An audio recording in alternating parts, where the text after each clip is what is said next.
नमस्कार, बहुत स्वागत है आप सभी का। आप देख रहे हैं आपकी बात मध्य प्रदेश। मध्य प्रदेश में 27% ओबीसी आरक्षण पर अब कोई कानूनी अड़चन नहीं है। सुप्रीम कोर्ट ने यूथ फॉर इक्वलिटी की एसएलपी याचिका को निरस्त कर दिया है।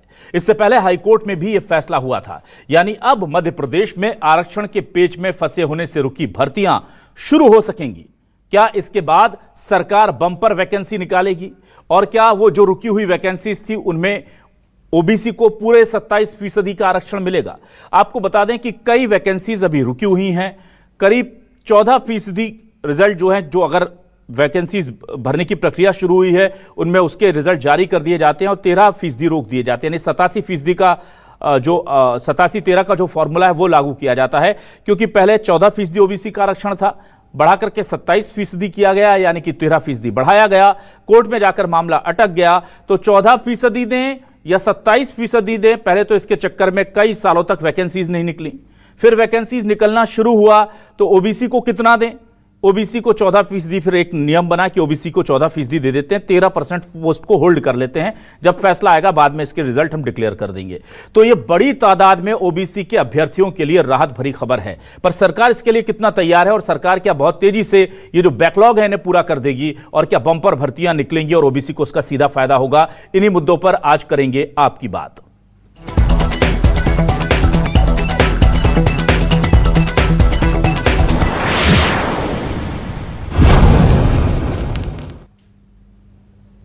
आइए सबसे पहले सुनते हैं कि ओबीसी महासभा के जो वकील हैं, याचिकाकर्ता जो हैं, उन्होंने क्या कहा इस पूरे मामले को लेकर। सुप्रीम कोर्ट से जब फैसला उनके पक्ष में आया है, लंबी लड़ाई उन्होंने लड़ी है। रामेश्वर ठाकुर जी क्या कहना है, जरा सुनिए। जो एसएलपी दायर की गई है ये मेंटेनेबल ही नहीं है, तो माननीय न्यायालय ने वो एसएलपी खारिज कर दी और याचिकाकर्ता को निर्देशित किया है कि आपकी जो पूर्व में याचिका लंबित है आप उसमें आवश्यक कार्यवाही करें। कितने दिन में जवाब? नहीं, खारिज हो गई हो याचिका, खारिज हो गई। आज की तारीख में मध्य प्रदेश सरकार को 27% आरक्षण लागू करने में किसी भी प्रकार की बाधा नहीं है। उधर इस पूरे मामले को लेकर कांग्रेस ने जाहिर सी बात है कि बीजेपी पर आरोप लगा दिया और कहा है कि हमने 27% आरक्षण ओबीसी को दिया था क्योंकि कमलनाथ सरकार में यह फैसला लागू हुआ था और उसके बाद यह कोर्ट कचहरी के चक्कर में फंस गया था। और साफ तौर पर सरकार पर वादा खिलाफी का आरोप लगाते हुए ओबीसी के साथ पक्षपात करने का आरोप भी कांग्रेस लगा रही है। उधर बीजेपी कह रही है कि हर लिहाज से हम ओबीसी के साथ हैं और उनके साथ पूरा इंसाफ होगा। दोनों बयान सुनिए। देखिए, सुप्रीम कोर्ट ने पहले भी स्पष्ट निर्देश दिए थे, आपने देखा था, लगभग 1 महीना हो गया। सरकार 27% आरक्षण को लेकर गंभीर नहीं दिखी। सरकार ने उसको लागू करने की दिशा में, उसके लिए कैबिनेट की दिशा में एक वकीलों का पैनल खड़ा होता है, वो नहीं कर पाई है। इससे बड़ा दुर्भाग्य मध्य प्रदेश की सरकार क्या होगा। अभी भी आप ये देखिए, सुनवाई के दौरान मध्य प्रदेश सरकार 27% आरक्षण के पक्ष में अपने वकील खड़े नहीं कर पाई। ये बताता है कि सरकार गंभीर नहीं है। वो नहीं चाहती कि 27% आरक्षण मध्य प्रदेश में लागू हो। मुख्यमंत्री का बयान आना, ये सारी चीजें बता रही हैं कि सरकार इसको लेकर गंभीर नहीं है। के साथ धोखा किया, न्यायालय में सरकार ने सही पक्ष नहीं रखा और यहां तक कि ओबीसी की सही संख्या भी कांग्रेस की सरकार ने न्यायालय में प्रस्तुत नहीं करी थी, जिस वजह से ये मामला न्यायालय में स्थगन लग गया था। अब भारतीय जनता पार्टी सरकार ने उच्च न्यायालय में भी स्थगन को हटवाने के लिए सही तरीके से तथ्य रखे, आबादी के सही आंकड़े रखे, यहाँ तक कि पिछड़ा वर्ग आयोग की रिपोर्ट रखी, जिससे कि पिछड़े वर्गों को ज्यादा आरक्षण का रास्ता खुल रहा है, बड़ा हुआ आरक्षण मिलेगा। ये कांग्रेस पार्टी की चाल थी जो अब असफल हो रही है। और आइए देखते हैं आज के हमारे सवाल क्या है। सवाल लेकर आ रहे हैं आपके सामने। हमारे आज के सवाल ये रहे, ओबीसी के 27% आरक्षण के सारे कांटे साफ, कितनी नौकरी मिलेगी सुप्रीम आदेश के बाद? जरूरी सुनवाई में सरकारी वकील क्यों रहे नदारद? ओबीसी महासभा बोली ठीक नहीं है इनकी नीयत। सरकार बोली हम ओबीसी वर्ग के साथ, कांग्रेस बोली 27% की हमने दी थी सौगात। एमपी में ओबीसी को 27% आरक्षण मिलेगा, सुप्रीम कोर्ट का आदेश जल्द लागू होगा।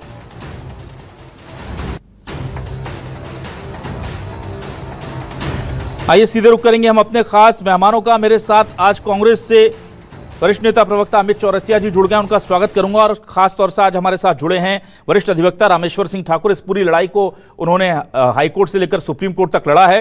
रामेश्वर सिंह ठाकुर जी, बहुत स्वागत करता हूं आपका। अमित जी, आपका भी बहुत स्वागत है। सबसे पहले रामेश्वर जी आपके पास आता हूं। रामेश्वर जी, देखिए, एक बड़ी राहत मिली है ओबीसी को, और ये लंबी लड़ाई थी, हम आपको फॉलो कर रहे हैं तब से, जब से कमलनाथ सरकार में यह फैसला आया था। अब जब ये चीजें सुप्रीम कोर्ट से बिल्कुल साफ हो गई हैं, हाईकोर्ट के बाद सुप्रीम कोर्ट से भी साफ हो गई हैं, तो क्या हम ये माने कि सरकार बहुत जल्द जो बैकलॉग की भर्तियां रुकी हुई हैं 13% रिजल्ट वो, और आगे जो इस विवाद में रुक गई थी भर्तियां, उन सबको भर सकेगी? बिल्कुल, सरकार को 27% आरक्षण लागू करने में किसी भी प्रकार की बाधा वर्तमान में नहीं है। जो ओबीसी का 27% कानून है जो विधायिका ने बनाया है, उस कानून के परिवर्तन पर ना तो हाई कोर्ट का स्टे है, ना ही सुप्रीम कोर्ट का स्टे है जी, ना ही कोर्ट उसको स्टे कर सकती है। क्योंकि ये अभी आपने आज पढ़ा होगा कि जो माननीय सुप्रीम कोर्ट का जजमेंट आया है कि भाई जनता, यानी जो विधायिका है वो जनता का बनाया हुआ कानून है, उस कानून के परिवर्तन पर स्टे करने का ना तो माननीय हाई कोर्ट को कोई अधिकार है, ना सुप्रीम कोर्ट को, जब तक कि उसकी संवैधानिकता डिसाइड ना कर दी जाए। तो संवैधानिकता को डिसाइड करने के लिए याचिकाएं हाई कोर्ट और सुप्रीम कोर्ट में पेंडिंग है, लेकिन उसके परिवर्तन पर ना तो हाई कोर्ट ने रोक लगाई थी, ना सुप्रीम कोर्ट ने रोक लगाई थी, बल्कि जिन भर्ती विशेषों को लेकर के याचिकाएं दाखिल हुई थी, उनमें हाई कोर्ट ने अंतरिम आदेश पारित किए थे। ऐसे ही एक याचिका थी यूथ फॉर इक्वलिटी की, जिसमें मध्य प्रदेश सामान्य प्रशासन विभाग ने 2/9/2021 को एक इंस्ट्रक्शंस जारी किया था कि ओबीसी का 27% आरक्षण लागू किस प्रकार से किया जाना है। उस सर्कुलर को यूथ फॉर इक्वलिटी ने WP 18/105/2021 याचिका दायर करके चैलेंज किया था। उस पर 2023 में 4/8/2023 को माननीय हाई कोर्ट द्वारा स्टे कर दिया गया था। उसी याचिका को माननीय हाई कोर्ट द्वारा 28 जनवरी 2025 को डिसमिस कर दिया। यानी यहाँ पर सरकार जिस भी भर्ती में विज्ञापन निकालती थी, उसमें एक नोट लिखा जाता था कि उक्त भर्ती याचिका क्रमांक 18/105 में पारित अंतरिम आदेश दिनांक 4/8/2023 के निर्णयाधीन होगी। और माननीय महाधिवक्ता ने इसमें अभिमत दे करके मध्य प्रदेश में 87-13 का फार्मूला लागू करा दिया समस्त भर्तियों पे। जब वो याचिका खारिज हो गई तो मध्य प्रदेश सरकार को चाहिए था कि वो सारे पद अनहोल्ड कर दें और 27% आरक्षण लागू करने के लिए स्थिति क्लियर कर दें। जो भी सरकार को इसमें स्टेप लेना था, समय रहते इन्होंने स्टेप नहीं लिया, बल्कि सरकार की ओर से एक और अन्य याचिका जो 2022 में अंतरिम आदेश पारित हुआ था, चूंकि वो ADPO की भर्ती से संबंधित थी, उसका हवाला देने लगी सरकार के चूंकि इसमें अंतरिम आदेश है, इसमें स्टे ऑर्डर है। उस आदेश को भी आप पढ़ लें, WP उसमें 4/5/2022 का आदेश है, उसमें भी कानून पे स्टे नहीं है जी। फिर भी मध्य प्रदेश सरकार ने भर्ती अनहोल्ड नहीं की, और जो 28/1/2025 को माननीय हाईकोर्ट ने वो पिटीशन खारिज की थी, ये कहते हुए कि इसमें कोई लेजिस्लेशन को चुनौती नहीं दी गई है, उसके खिलाफ जब सुप्रीम कोर्ट में SLP दाखिल की, तो मध्य प्रदेश सरकार यदि ओबीसी आरक्षण के प्रति इतनी गंभीर होती तो कैविएट दाखिल करती, लेकिन मध्य प्रदेश सरकार ने कैविएट दाखिल नहीं की। ठीक, हमने ओबीसी एडवोकेट की तरफ से और बच्चों की तरफ से कैविएट फाइल की, और कल उसकी सुनवाई हुई, और प्रथम दृष्टया माननीय सुप्रीम कोर्ट ने उस SLP को खारिज कर दिया गया। ठीक है सर, और डायरेक्शन दिया कि आपकी पूर्व से एक याचिका और पेंडिंग, आप उसमें प्रोसीड करें। ठीक है। इसके बावजूद भी 27% आरक्षण लागू करने के संबंध में मध्य प्रदेश सरकार की ओर से कोई क्लियरिफिकेशन नहीं आया है। यही सवाल हम उठा रहे हैं। बहुत ज़रूरी जानकारी आपने दी है रामेश्वर सिंह ठाकुर साहब। मैं आ जाता हूं अमित चौरसिया जी के पास। अमित जी, देखिए, ये कहा जा रहा है कि ये क्रेडिट की लड़ाई है, इसलिए शायद ये चीज़ें उस तरह से नहीं हो रही हैं, पर एक बड़ी महत्वपूर्ण चीज़ देखने को मिली कि इस पूरी लड़ाई के दौरान बार बार सरकार पर ये आरोप लगते रहे कि उसकी मंशा नहीं है। कांग्रेस ने भी आरोप लगाया, ओबीसी महासभा ने भी आरोप लगाया कि सरकार की मंशा नहीं है, जबकि सरकार कहती रही कि हम पूरी मुमकिन कोशिश कर रहे हैं। कांग्रेस ने अपने समय में इस पूरे मामले को अच्छे से टैकल नहीं किया, इसलिए कोर्ट कचहरी में उलझ गया। क्या कहेंगे आप?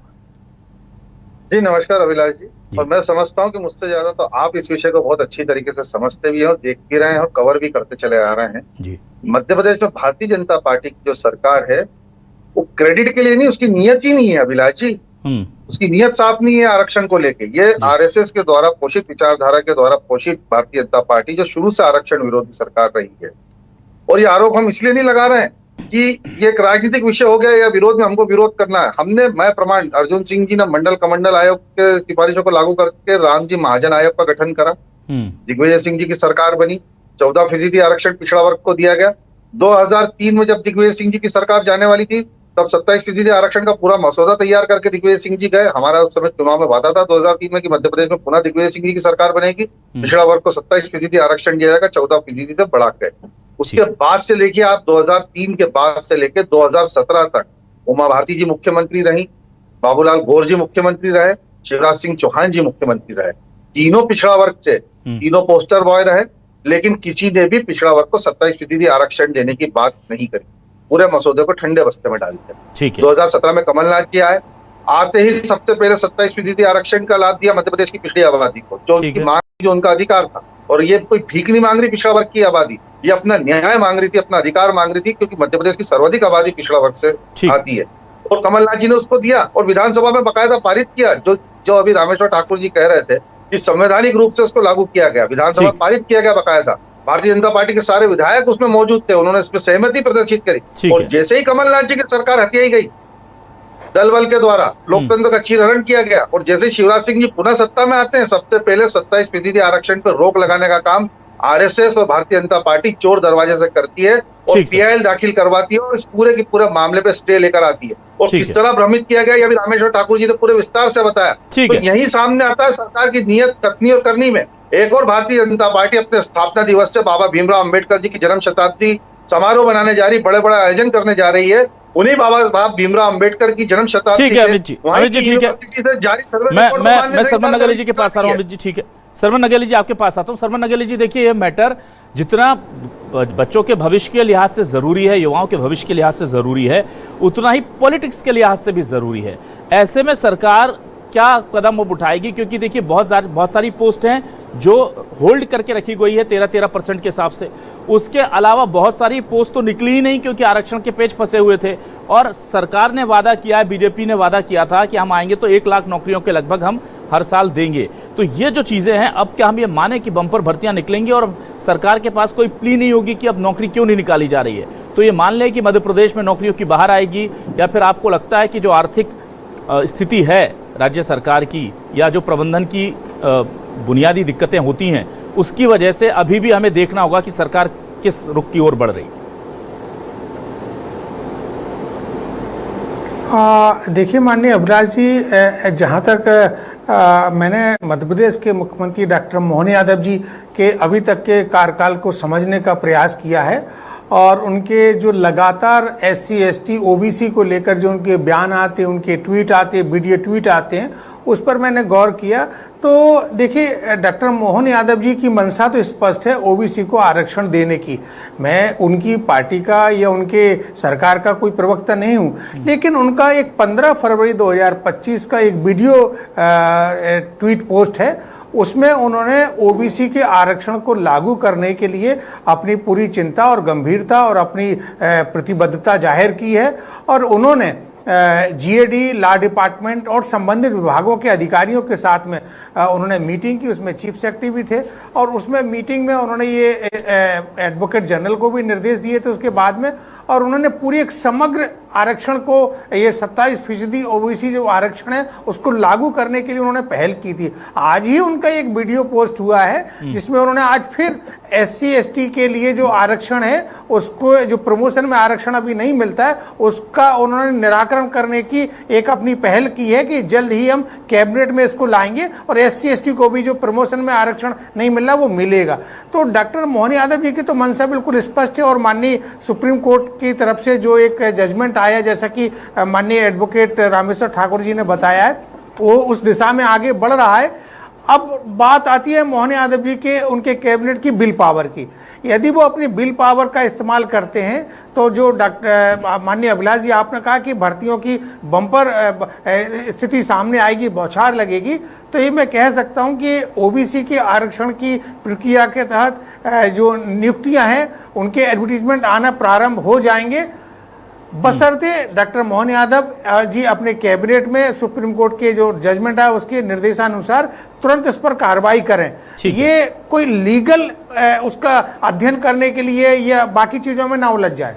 ठीक है सर, मैं वापस आता हूं रामेश्वर सिंह ठाकुर साहब। देखिए, सबसे महत्वपूर्ण सवाल यह है कि हम देखते हैं कि कई बार इस तरह की सुखद खबरें आई कि अब पेज फट गया, अब सब ठीक है, अब आरक्षण की व्यवस्था जो है लागू हो जाएगी, फिर हमें पता चलता है कि एक और मामले में सुनवाई चल रही है, उसे होल्ड कर लिया गया। तो सबसे पहले जो बेसिक है कि 50% की अपर लिमिट जो है, क्या उसे क्रॉस करने के बाद कहीं कोई दिक्कत नहीं होगी, एक तो वो, और दूसरा क्या कुछ और, क्योंकि कई याचिकाएं लंबित है, क्या उन याचिकाओं के लंबित रहने की वजह से इन नौकरियों को लेकर के कहीं कोई स्टे जैसी स्थिति आगे फिर बन सकती है?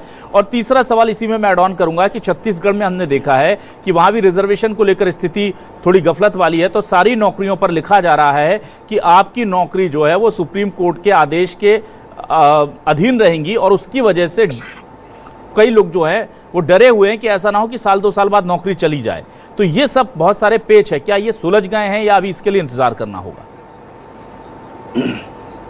जी, मैं आपको एक पूरी स्थिति क्लियर कर दूं जी कि भारत देश में ऐसे कई राज्य हैं जहां 50% से ज्यादा आरक्षण प्रवर्तन में है जी।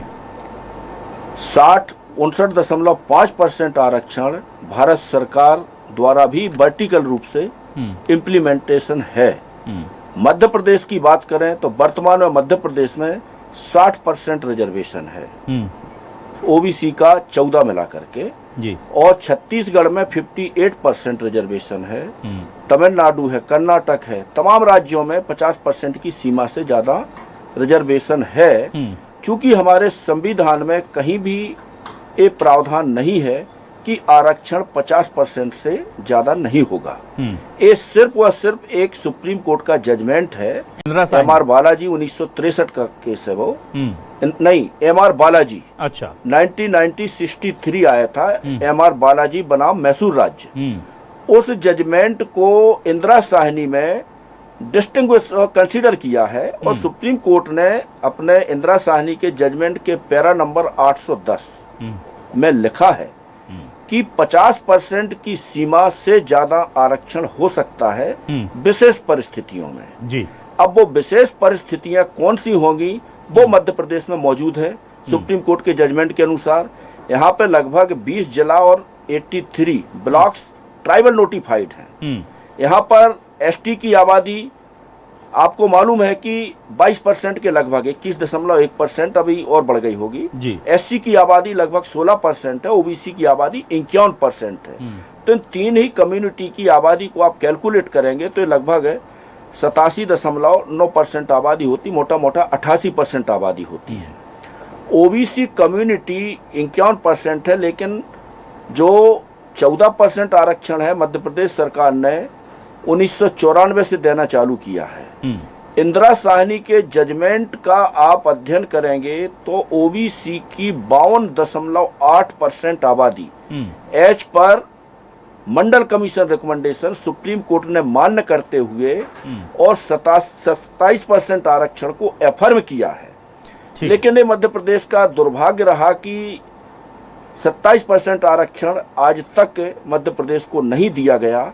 यानी मैं इतना कहूंगा कि 27% आरक्षण नॉन डिस्प्यूटेड है, इस सुप्रीम कोर्ट से ऑलरेडी एफर्म है, लेकिन सरकारें इसको लागू नहीं कर रही हैं। इसके पीछे जो भी सरकार की मंशा हो, जहां तक ब्यूरोक्रेट्स की बात मैं बताऊं कि आप अभी पत्रकार साहब ने बोला कि सरकार वास्तव में इसमें गंभीर है। कई बार ऐसे स्टेटमेंट माननीय मुख्यमंत्री जी के आए हुए हैं कि वो वास्तव में इस मुद्दे को लेकर के है, लेकिन सबसे बड़ी दिक्कत है महाधिवक्ता कार्यालय की, कि महाधिवक्ता कार्यालय द्वारा जो विभिन्न विभागों को अभिमत दे करके, कानून के विरोध में जो अभिमत दे करके 87-13 का फार्मूला निकाल दिया है, उससे मध्य प्रदेश में बहुत बड़ा नुकसान हो रहा है। और एक मैं बहुत ही इंपॉर्टेंट आपको बात बताने जा रहा हूं जी प्लीज, कि 21/3/2025 को सुप्रीम कोर्ट में 49 ट्रांसफर याचिकाओं की सुनवाई थी, जिसमें सुप्रीम कोर्ट ने स्पष्ट कर दिया कि state is free to go ahead, यानी जो आपका रिजर्वेशन का कानून है आप उसके अनुसार चलें। जो हमने छत्तीसगढ़ में अंतरिम आदेश पारित किया है वो स्थिति मध्य प्रदेश में मौजूद नहीं है, क्योंकि मध्य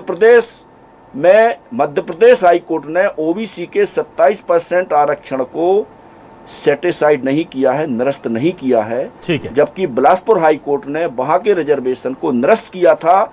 इसके बाद सुप्रीम कोर्ट में एसएलपी गई, सुप्रीम कोर्ट की 3 जजों की बेंच ने अंतरिम आदेश पारित किया कि एज पर एग्जिस्टेंस रिजर्वेशन 58% के हिसाब से आप भर्ती करिए, that recruitment shall be subject to final outcome of the writ petition. और सुप्रीम कोर्ट के सामने आज की तारीख में सिर्फ एक ही मुद्दा है, लगभग 350 केस सुप्रीम कोर्ट के समक्ष हैं विभिन्न प्रांतों के, उसमें मध्य प्रदेश के केस भी क्लब है कि क्या आरक्षण 50% की सीमा से ज्यादा हो सकता है। इस मुद्दे को लेकर के कम से कम 11 जजों की बेंच कॉन्स्टिट्यूट होगी। इंदिरा साहनी 9 जजों की थी, 11 जजों की बेंच कॉन्स्टिट्यूट होने के बाद ये इशू डिसाइड होगा। लेकिन विधायिका के बनाए हुए कानून पर कोई भी रोक ना तो सुप्रीम कोर्ट ने लगाई है, ना लगा सकती है, ना मध्य प्रदेश कोई हाई कोर्ट।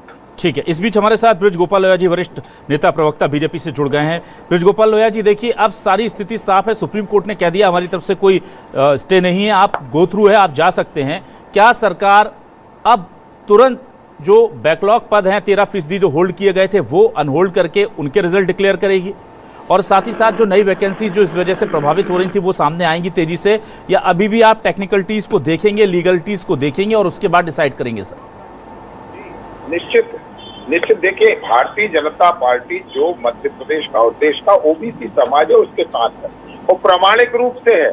जब मंडल कमीशन की सिफारिशें लागू हुई थी भारतीय जनता पार्टी के समर्थन की सरकार थी। जो लोग आज यहाँ उसका श्रेय लेने की कोशिश कर रहे हैं, ये लोग तो विरोध में थे।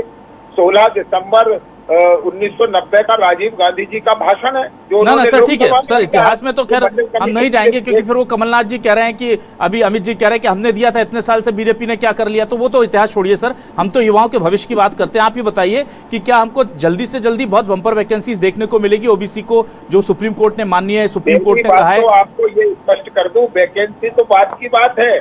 सबसे पहले तो ये है कि जो 13% हमने उनके लिए सीटें होल्ड करके ही रखी हुई है कि ओबीसी का जो रिजर्वेशन हम मध्य प्रदेश में 14% दे पा रहे हैं, उसकी जगह जो 27% देना है, तो 13% पद तो हमने उनके लिए आरक्षित करके रखे हैं जो हमें उन्हें देना है। और स्थानीय निकाय में हमने ये कहा था 27 नहीं 35% से ज्यादा हम उनको टिकट देंगे, और वो देने का काम किया और उन्हें निर्वाचित करके लाने का काम किया। तो हम ओबीसी समुदाय के साथ है, और केवल कहने से नहीं है। हमने 4 मुख्यमंत्री मध्य प्रदेश में बनाए, चारों मुख्यमंत्री ओबीसी समुदाय से आते हैं, ये हमारे कमिटमेंट को दर्शाता है। और ये भी एक निर्धारित है कि जो कमलनाथ जी कह रहे हैं कि आप जिससे देकर भागे थे, बल्कि आपके कार्यकाल में तो सुप्रीम कोर्ट ने मध्य प्रदेश में ओबीसी रिजर्वेशन को शून्य घोषित कर दिया था, क्योंकि आप उन्हें जनसंख्या के आंकड़े नहीं दे पाए थे। हमने वो भी देने का काम किया है, और सुप्रीम कोर्ट से हटी ये रोक ओबीसी समुदाय के कल्याण के लिए एक नया मील का पत्थर होगी। हम हमेशा उसके कल्याण के लिए समर्पित। ठीक है सर, आप बने रहिएगा मेरे साथ। मैं जल्दी से आ जाता हूं अमित जी आपके पास। अमित जी, देखिए एक बड़ी राहत होगी, क्योंकि 13% करके बहुत सारी वैकेंसीज के रिजल्ट होल्ड हैं, और वो परीक्षाएं हो चुकी हैं, बाकी लोग ज्वाइन कर चुके हैं, बस लोग बैठे हैं कि रिजल्ट आ जाए। तो अब आप क्या कांग्रेस सरकार से मांग करेगी कि सब कुछ हो चुका है, रिजल्ट बने पड़े हैं, ये भी बताया जा रहा है, मेरिट के आधार पर 13% लोगों को और नौकरी दे देनी है, तो ये क्या जल्द से जल्द आ जाए, इसकी डेडलाइन कम से कम सरकार डिक्लेयर कर दे कि ठीक है अगले 6 महीने में सारा हम जो है वो बैकलॉग क्लियर कर रहे हैं, अगले 3 महीने में, ये ऐसी कोई मांग क्या विपक्ष सरकार से करेगा इस मामले को लेकर? देखिए अभिलाष जी, हम तो लगातार मांग करते आ रहे हैं और ब्रज गोपाल लोहिया जी का अभी झूठ पकड़ा गया 87-13 के मामले में, जब health of youth for equality की याचिका खारिज हो गई जिसमें 87-13 को लेकर इन्होंने बॉन्ड करा था, वो तो हाई कोर्ट से ही निरस्त हो गई थी, तो फिर इन्होंने 87-13 का फार्मूला क्यों निरस्त अभी तक नहीं किया? देखिए स्पष्ट रूप से कांग्रेस पार्टी मांग कर रही है कि एमपीपीएससी और सभी सरकारी भर्तियों में से 87-13 के फार्मूले को तुरंत निरस्त किया जाए, मध्य प्रदेश पिछड़ा आयोग की रिपोर्ट को सार्वजनिक किया जाए, साथ ही भीमराव अंबेडकर यूनिवर्सिटी शोध संस्थान ने जो रिपोर्ट जारी करी है, सर्वे जारी करा जिसमें 27% से बढ़ाकर 35% की बात की गई है, उस सर्वे रिपोर्ट को संज्ञान में लेकर काम किया जाए, समतामूलक समाज के समावेशी विकास को ध्यान में रखते हुए जातिगत जनगणना की स्थिति को निर्मित किया जाए, जातिगत जनगणना मध्य प्रदेश में करवाई जाए, जिसमें मध्य प्रदेश की एक एक्सरे हो, प्रत्येक वर्ग की जातिगत, सामाजिक, आर्थिक और शैक्षणिक स्थिति पता चले, साथ ही प्रमोशन में रिजर्वेशन की जो बात भारतीय जनता पार्टी ने अपने चुनावी वादे में करी थी उसको भी पूरा किया जाए, प्रमोशन के अंदर रिजर्वेशन। आज तो उसको लेकर सीएम साहब ने बड़ा ऐलान किया है, उसको लेकर वो बढ़ रहे हैं, प्रमोशन में रिजर्वेशन का जो पेज फंसा वो कह रहे हैं हम इसको ठीक कर रहे हैं। चलिए मैं जल्दी से नगेली जी के पास आ रहा हूं। नगेली जी, उसके बाद फाइनल कमेंट में लूंगा लोया जी से। नगेली जी, आपसे मैं ये जानना चाहूंगा, ये जो रामेश्वर सिंह ठाकुर साहब की चिंता है या जो अमित जी कह रहे हैं जातिगत जनगणना या एटलीस्ट जनगणना तो हो तो पता चले कि कौन व्यक्ति किस अनुपात में किस प्रदेश में निवास करता है, ये बेसिक अगर माना जाए इस पूरे आरक्षण के जो पेच है उसकी बेसिक जड़ है। क्योंकि जो रामेश्वर साहब बता रहे थे, ठाकुर साहब, कि आप 50% से ज्यादा आरक्षण दे सकते हैं बशर्ते स्पेशल कंडीशन हो, तो आप सुप्रीम कोर्ट में जाकर के कोई आधार देंगे कि भाई इस कंडीशन के तहत क्योंकि हमारे यहाँ जाति का अनुपात ऐसा है इसलिए हमें आरक्षण ज्यादा देना है, और वो अगर फीजेबल लगता है सुप्रीम कोर्ट को, माननीय सुप्रीम कोर्ट उसको लेके ओके करेगा। ये कई राज्यों में, कर्नाटक में हुआ है और भी तमिलनाडु में हुआ है। तो सबसे बड़ी दिक्कत यही है कि जनगणना नहीं हो पा रही है जिसकी वजह से दिक्कत हो रही है। तो क्या अब ये सरकार के ऊपर प्रेशर बनेगा कि जनगणना कराई जाए, और ये होनी भी चाहिए? देखिए माननीय अभिलाष जी, मध्य प्रदेश सरकार, हालांकि आपने बिल्कुल स्पष्ट कर दिया कि जनगणना कराना चाहिए, लेकिन इसमें एक मूल प्रश्न इससे उद्भूत होता है कि लोकसभा में मुख्य विपक्षी दल इंडियन नेशनल कांग्रेस के नेता प्रतिपक्ष राहुल गांधी जी जातिगत जनगणना की बात करते हैं, उसमें ओबीसी भी आता है, ओबीसी की भी जनगणना की बात करते हैं वो, लेकिन जो जनगणना तो उन्होंने अपने राज्यों में जहां उनकी रूलिंग पार्टी है वहां करा ली, लेकिन भारतीय जनता पार्टी के नेता या मध्य प्रदेश के मुख्यमंत्री या देश के प्रधानमंत्री या गृह मंत्री जी की मंशा ये है कि उन्होंने एक 4 जाति बना के रखी है।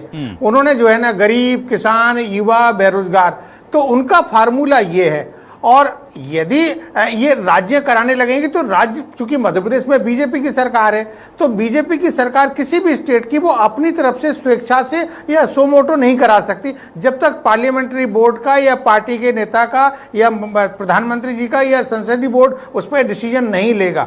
हालांकि संसदीय बोर्ड का विषय नहीं है, लेकिन कभी कभी वो उस पर डिस्कशन होता है। तो ये अब निर्णय केंद्र के जो माननीय जेपी नड्डा जी हैं या माननीय प्रधानमंत्री नरेंद्र मोदी जी हैं, अमित शाह जी हैं, ये उनकी तरफ से यदि कोई किसी तरह का निर्देश राज्यों के मुख्यमंत्रियों को, जैसे कि मध्य प्रदेश का संदर्भ आया है, यहाँ आए तो जरूर उसमें ये अपनी कार्रवाई कर सकते हैं, लेकिन ये स्वतः उसको कराएं, इसकी मेरे को नहीं, इसकी मेरे को संभावना कम लग रही है। और ये यदि कुछ विल पावर वो अपना यूज कर सकते हैं तो करा भी सकते हैं। ठीक है लोया जी, लास्ट सवाल मैं आपसे लूंगा, क्या हमें कोई डेडलाइन मिलेगी सर? क्योंकि देखिए लाखों लोग इस वक्त हमारी डिबेट को देख रहे हैं और वो जानना चाहते हैं कि आप सुप्रीम कोर्ट से हरी झंडी मिल गई है, आप लोगों ने सारी प्रक्रिया पूरी कर रखी है और आपने वादा भी किया था कि जैसे ही सुप्रीम कोर्ट से स्थिति साफ होगी ये नौकरियां जो 13% हमने होल्ड की उनके जो वाजिब हकदार हैं उनको मिल जाएंगी। तो क्या कोई अच्छी खबर सरकार की तरफ से 2-4 दिन में हमको सुनने को मिल सकती है कि हाँ भाई इस समय तक या हम इसको शुरू कर रहे हैं या इस समय तक हम इसको खत्म कर लेंगे, या अभी हमें इंतजार करना होगा कि भाई सरकार का जब ध्यान जाएगा इस दिशा में तब कोई काम होगा?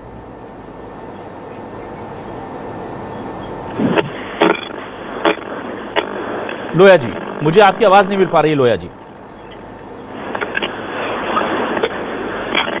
आपको, लोया जी क्या आप मुझे सुन पा रहे हैं? जी मैं आपको सुन रहा हूँ। मैं आपकी आवाज सुन पा रहा हूँ जी। लोया जी प्लीज अपनी बात पूरी कीजिए। जी, हमारा केवल स्पष्ट निवेदन है कि जो हमने सीटें होल्ड करी है उसका परिणाम भी बिल्कुल रेडी है। केवल सुप्रीम कोर्ट से हमें अनुमति की आवश्यकता थी, जो हमें मिली है। और आप जो कह रहे हैं कि डेडलाइन होती है, डेडलाइन तो वो लोग घोषित करते हैं जो काम नहीं करते हैं। जो अभी अमित शर्मा जी कह रहे थे कि हम जातिगत जनगणना की मांग कर रहे हैं, कर्नाटक में की हुई रखी है आज 5 वर्ष से, आप केवल आंकड़े जारी कर दीजिए। वहाँ आंकड़े जारी करने में डर लग रहा है, और यहाँ मैं वही कहता हूँ कि ये झूठ है। सर्वे रिपोर्ट तो ना अमित जी बोलने दीजिए, अमित जी बोलने दीजिए प्लीज उनको। अमित जी आप आरोप लगा रहे थे, ब्रिजगोपाल लोया जी सुन रहे थे, अमित जी उनको बोलने दीजिए प्लीज, प्लीज बोलने दीजिए। चौरसिया जी प्लीज, चौरसिया जी आप आरोप लगा रहे थे तो लोया जी सुन रहे थे ना। चौरसिया जी आपने आरोप लगाया, उन्होंने सुने, उनको बोलने दीजिए। 4 तिथियां इनकी लगातार कर रही है ओबीसी की उपेक्षा। ठीक है, चलिए ये आरोप प्रत्यारोप अपनी जगह है, पर एक बहुत सुखद परिणाम हमें देखने को मिला है, क्योंकि समय खत्म हो रहा है। अमित चौरसिया जी प्लीज, कांग्रेस का संकट है please Chaurasia ji please, Chaurasia ji please, Chaurasia ji please, Chaurasia ji please, Chaurasia ji please. ना तेरा काम निरस्त कर रहा है, सीधा बताइए। ना ठीक है, अब समय चूंकि खत्म हो रहा है, लेकिन एक चीज यहाँ पर अच्छी निकली है कि चाहे वो, प्लीज ऑडियो डाउन कर दीजिए सभी का, मैं माफी चाहूंगा, कि चाहे वो रामेश्वर सिंह ठाकुर साहब हों, चाहे अमित चौरसिया जी हों, या फिर बीजेपी से लोया जी जैसे वरिष्ठ नेता हों, या नगेले जी जैसे और हमारे जैसे छोटे मोटे पत्रकार हों, जो लगातार कोशिश कर रहे थे कि ये पेच सुलझ जाए। माननीय सुप्रीम कोर्ट के आदेश के बाद अब स्थिति ठीक हुई है। अब देखते हैं कि इस मामले में सरकार कितनी जल्दी, कितनी प्रायोरिटीज पर इस काम को लेती है, क्योंकि बहुत लंबे वक्त से इंतजार कर रहे हैं लोग। सोचिए आप, कोई एग्जाम 3 साल पहले दे चुका है, कोई 2 साल पहले दे चुका है, उसके आधे साथी ज्वाइन कर चुके हैं, वो पास है, उसको पता है, उसने उनसे अच्छा पेपर दिया है, उनके रिजल्ट होल्ड पर हैं। उन्हें कहा गया है कि जब सुप्रीम कोर्ट से फैसला आएगा तब आपको नौकरी दे देंगे। आप सोचिए, एक नौकरी, मिली मिलाई हुई नौकरी के लिए इंतजार करना एक एक दिन कैसे गुजर रहा होगा। अब सरकार को थोड़ी संवेदनशीलता से और थोड़ी तत्परता से इस पर काम करना चाहिए, और जो मैसेज लगातार बीजेपी के प्रवक्ता जनता को देते रहे, अगर वही मैसेज सिस्टम भी दे देगा तो ठीक है, वरना फिर वही बात होगी कि कहते कुछ हैं करते कुछ हैं। तो अफसरशाही जो है, ब्यूरोक्रेसी जो है, कोई नया पेच ना फंसा दे, इसको लेकर के भी अभी लोगों को चिंता है। लेकिन रिजल्ट जारी होते हैं तो जाहिर सी बात है, बहुत राहत की खबर मध्य प्रदेश के ओबीसी वर्ग के लिए होगी। बहुत शुक्रिया अदा करूंगा ब्रिजगोपाल लोया जी, अमित चौरसिया जी, शर्मा नगेले जी और रामेश्वर सिंह ठाकुर साहब हमारे साथ जुड़ने के लिए, इस महत्वपूर्ण विषय पर अपनी बात रखने के लिए। तमाम दर्शकों का भी शुक्रिया। नमस्कार।